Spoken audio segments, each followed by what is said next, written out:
So the next piece that we are talking about is the least squares regression. The regression line of our data.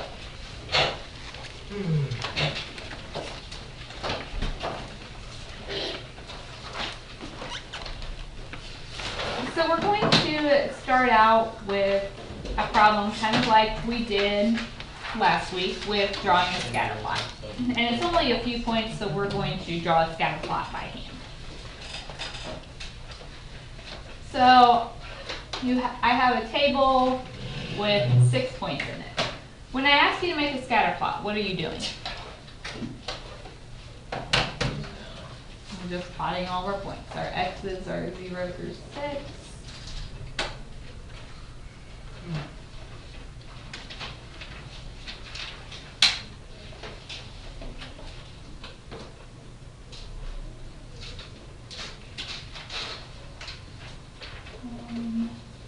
Some of my y's.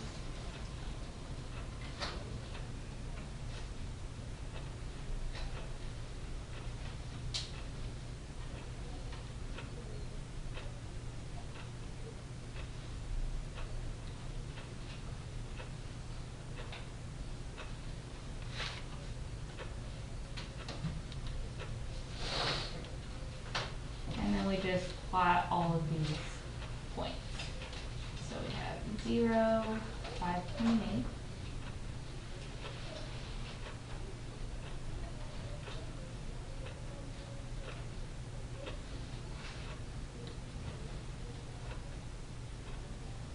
Two, 5.7, 3, 5.2,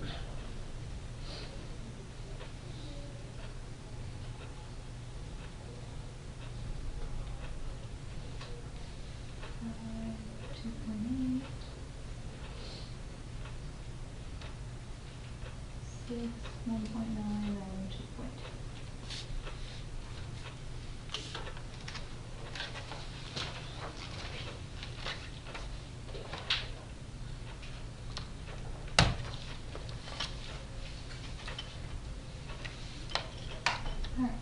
Your scatter plots are probably a little bit prettier than mine here. But we can make that. We just plot our points. And then I'm asking you in part B to find an equation that relates x and y by selecting 2 points. Okay, you did this kind of back in algebra, where you had to try to draw a line that went through as many points as possible. You remember your line of best fit, about the same number of points above and below your line. When you guys did that, did everybody get the same line every time? No, there was some guesswork involved there. So if I tried to draw a line, I don't know, so maybe that line is not that great. But I can't manipulate my line very well on here, so pretend. So if I drew a line, I could pick 2 points on my line and try to write the equation. So mine looks like it goes to my 2, 5.7, and hard to tell exactly, maybe my 6, 1.9. Okay, and I just said to write an equation by selecting 2 points. So you really technically could have picked any 2 points and wrote the equation, and that would have worked. And so how do you write the equation of a line?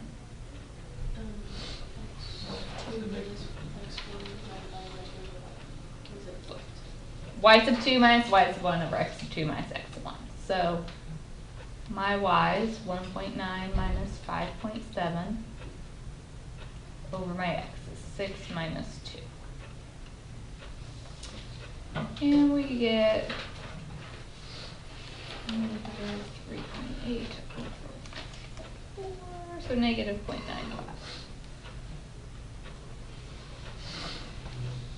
And that's your slope, then what'd you do? You pick a point. All right, so if I took one of those and plug into y equals mx plus b,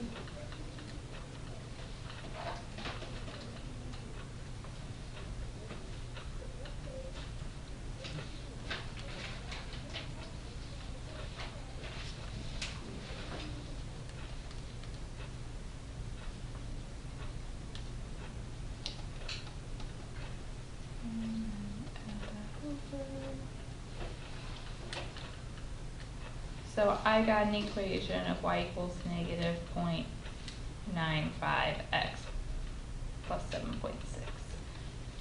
And so graph it, which I already did put it on there. What's the problem with what I've done? Why is this not a great option?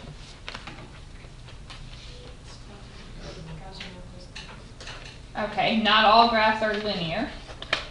And even if they are, did I necessarily pick a good line? Not really. My directions, I just said pick any 2 points that you wanted and write the equation. So I haven't really done anything to make sure this line is a great predictor. Let's kind of see how close it is. If I want to predict y if x equals 3 using my equation. So that means you go to your equation, you plug in a 3 for your x.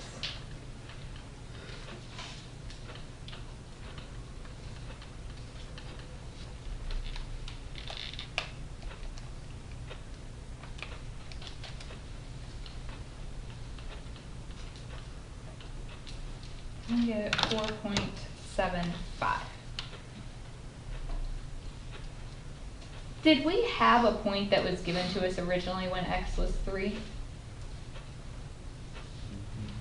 Yeah, the actual point was 3, 5.2, and I got 4.75. So if I wanted to check how good my line was, I could look at how different are these two values. Okay, I know my line is an approximation, so they're probably not going to be perfect, but they are close. That is what's called a residual. If you look on your formula sheet, residual, so in chapter 4, the first bullet in the second column, tells you it's the observed y minus the predicted y. You know, I put it out in words here, the difference between the observed and the predicted. If you want to write it as a formula, that's fine.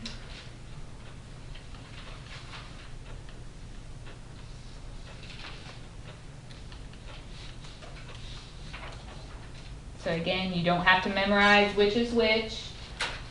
It's on the sheet. So I could find my residual in this example. The observed is what really happened. So looking at my table of values, when x was 3, what was my y value?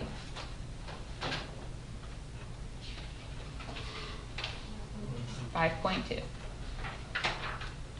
Minus my predicted. Predicted is what our equation gave us. And what did our equation predict? So my residual there is 0.45. A positive tells me my observed value was higher than I predicted. A negative would just mean that your observed one was smaller than predicted. A residual is kind of like the error. You know, our approximation was 0.45 off.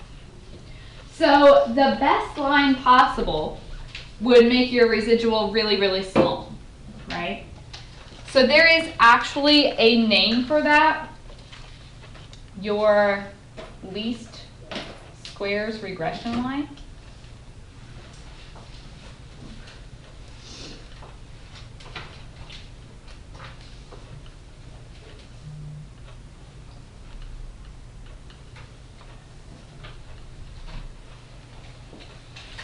That's also just the line of best fit. And what it does is it minimizes the sum of the squared residuals.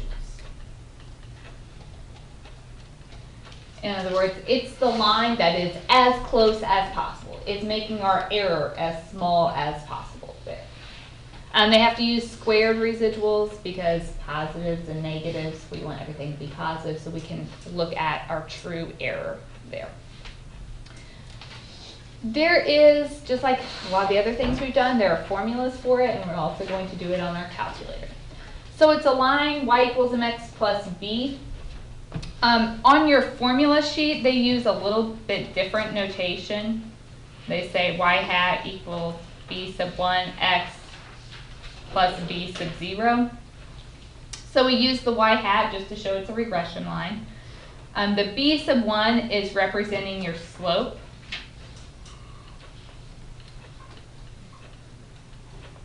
And it can be found by doing R. What was R from Friday? The correlation coefficient times the standard deviation in y divided by the standard deviation in x. Again, this is on your formula sheet. Right under correlation coefficient, it gives you like 3 lines talking about this. It gives you the equation, how to find the slope, how to find the y-intercept. So b sub 0 is the y-intercept, which is found by doing y bar, or the mean of y, minus the slope times the mean in x.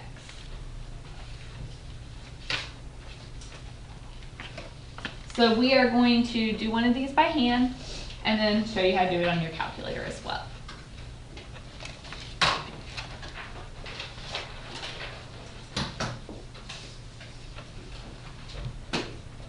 They have that stuff down, and it is all on your formula sheet as well. So let's take the data from example 1. That is not it. But I'm going to, actually, let's use an example. I think I took an example from last week on Friday because it had prettier points and not the decimals. So this is from that example, which all you really need, these are good points. If I want the least squares regression line, technically, we could find everything we would need by hand. We can find the mean of x, the mean of y, the standard deviation of each variable, correlation coefficient, but that's extremely time consuming. So I'm going to kind of show you the process, but we're going to cheat and get a lot of the information from our calculator. And I think we actually worked out this one. This is the one we did the correlation coefficient by hand on Friday. We actually went through the whole process of finding the R. But if I wanted to find that information, I could either look back at my notes from Friday or do it on my calculator. You just enter it into L1 and L2.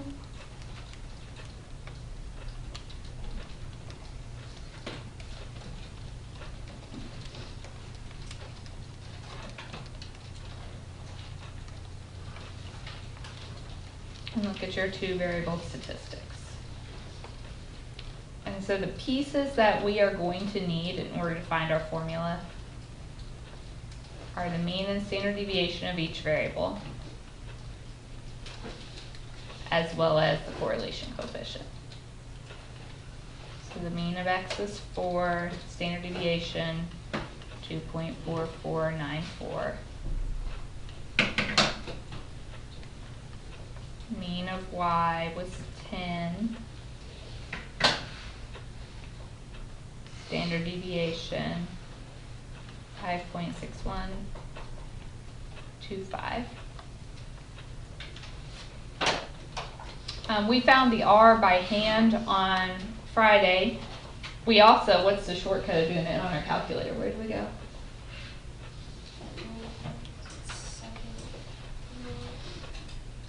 So stat, calculate,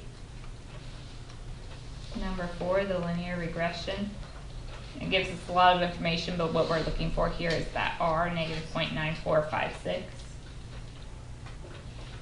So then if I wanted to write this equation by hand, I look at my formula sheet. I know my equation is going to be y hat equals, I need my slope. The slope, they use b sub 1, and the formula that I just told you was that is R times standard deviation in y divided by standard deviation in x. So we have a negative 0.9456 times 5.6125 over 2.4494.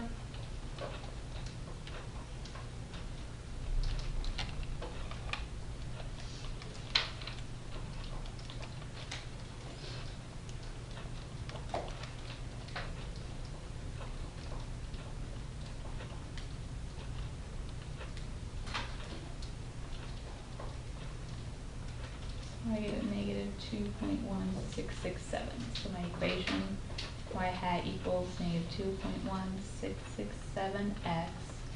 Now I need my y-intercept.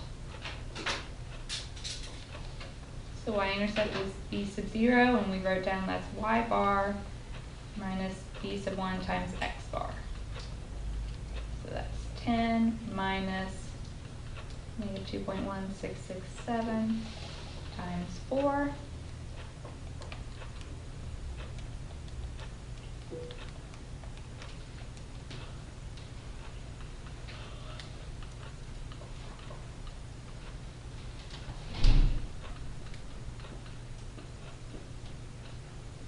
And that's our y-intercept.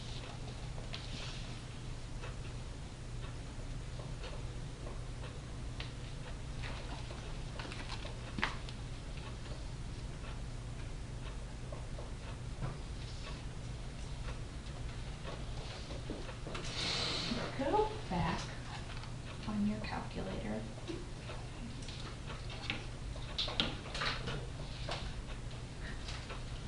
When we did our linear regression to get the correlation coefficient, so go stat, calculate number 4.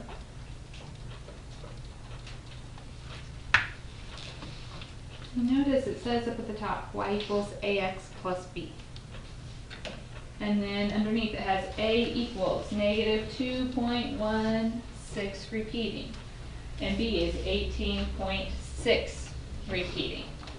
It gave us the equation, but now we know how the calculator is finding it. Instead of it just being magic, we put something in the calculator and it gives us the equation. This is what calculation it's doing to find it. Okay, we're off just a little bit of rounding error on the y-intercept, but we should see that those numbers are extremely close to one another. Questions? Did I lose you on any of the calculations or how to do anything in the calculation? How do we find R again? It's under, as long as the, Should be. calculate. Okay, here's the term. Remember we had to go in and turn it and diagnostic.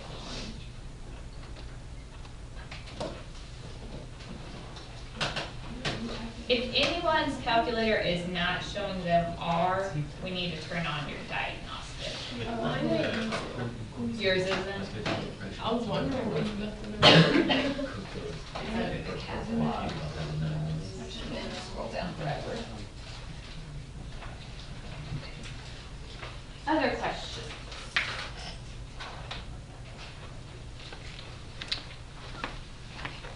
I just want to practice one, just doing it all on the calculator instead of by hand, which really makes the most sense. We're already using the calculator to get your standard deviations and your R and everything. You've already got the equation on the screen. We might as well use it.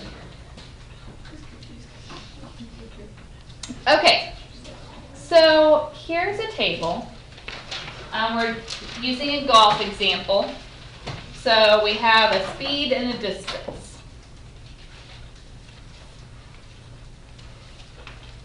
I'll give you a second if you want to jot that down. Where do we go?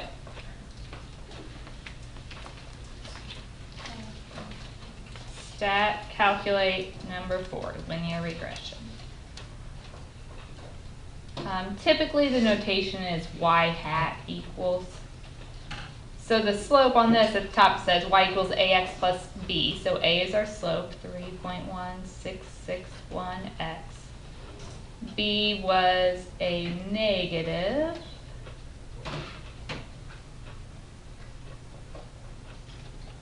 55.7966.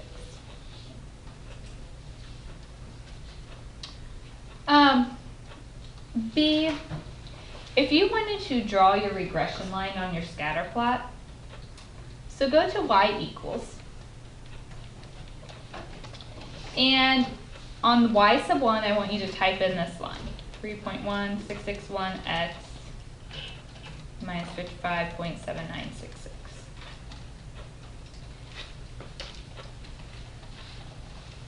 And then if we go into plot 1,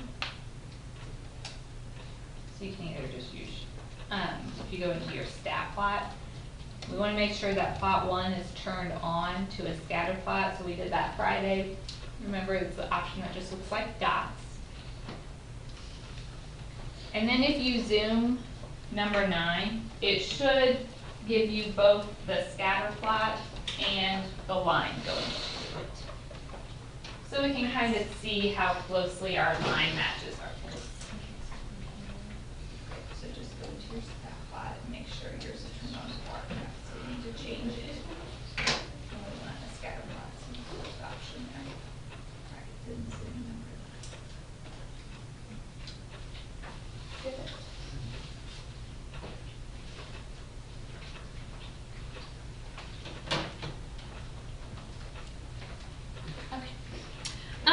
So that's just kind of for us, does it look like a decent line? Not too bad, it's not amazing, but the best we can get. C, if I want you to predict the distance a golf ball would travel when hit with a club head speed of 103 miles per hour, what do you do?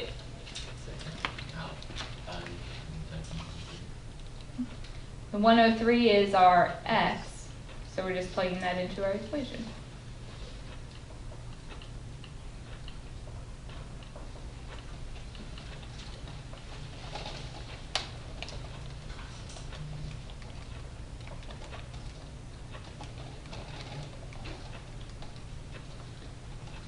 We get 270.3 approximately yards. All right, if I want the residual, residual is observed minus the predicted. So the real value, when we hit it with 103, we saw a distance of 274. Minus our equation predicted 270.3.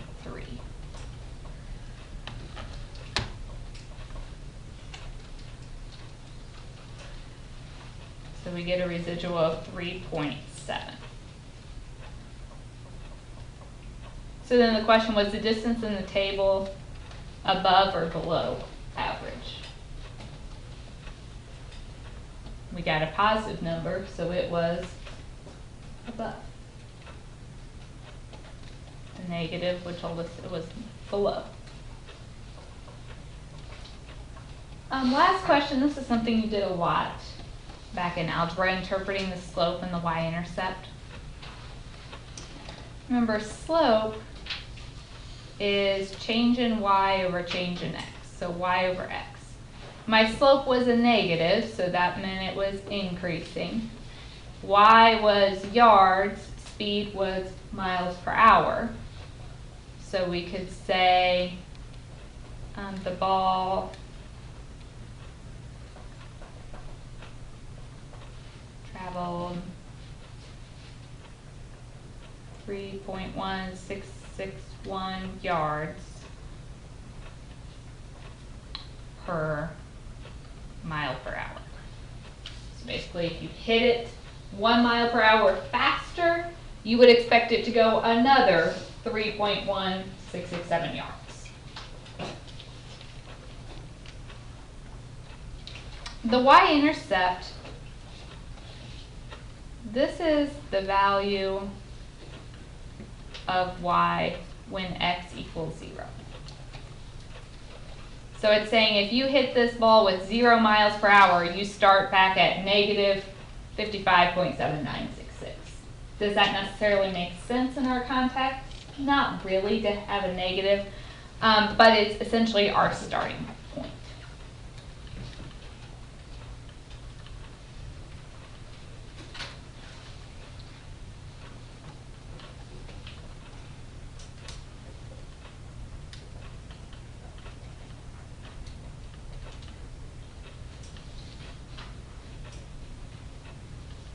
Was back with quartiles and those kinds of things, box plots.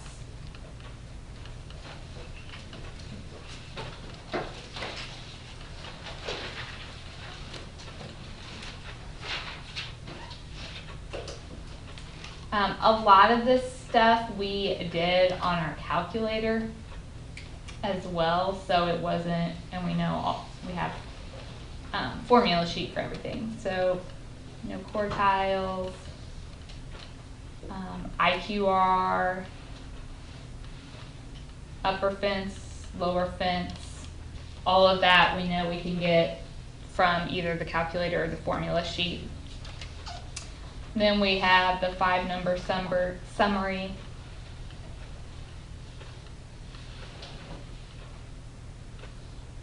And drawing the box and whisker plot.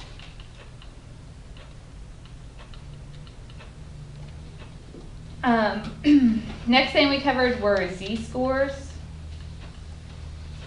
which really straight off your formula sheet, it's just a small calculation there. And then from that was like the 3, 4, 3, 5 stuff. Then in chapter 4, we've done scatter diagrams, scatter plots, correlation, coefficient,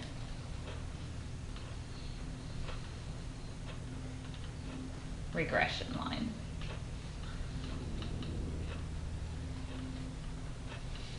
So like I said, it's a fairly short quiz, so we'll probably do just a couple review problems tomorrow just to jog our memories and make sure we're all on the right track before we take that, okay? So the rest of the time I want to let you guys work on the homework for today. It is out of your textbook.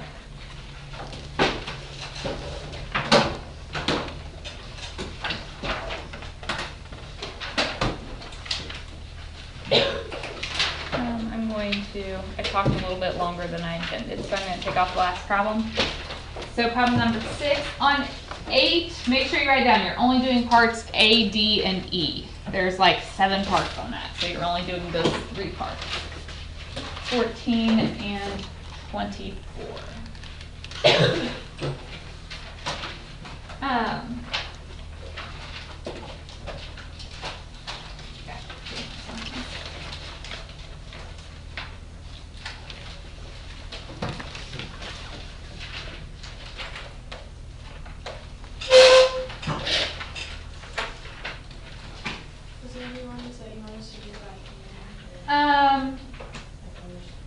No, like 6 is very easy to write your equation by hand because it gives you all the values. It tells you x bar is this, standard deviation is this. So 6, do by hand.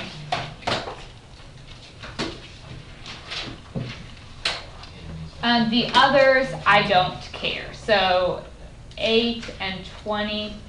I think 8 it does tell you to do by hand, but I don't care if you want to use the calculator, that's fine. I basically want you to try 1 by hand and probably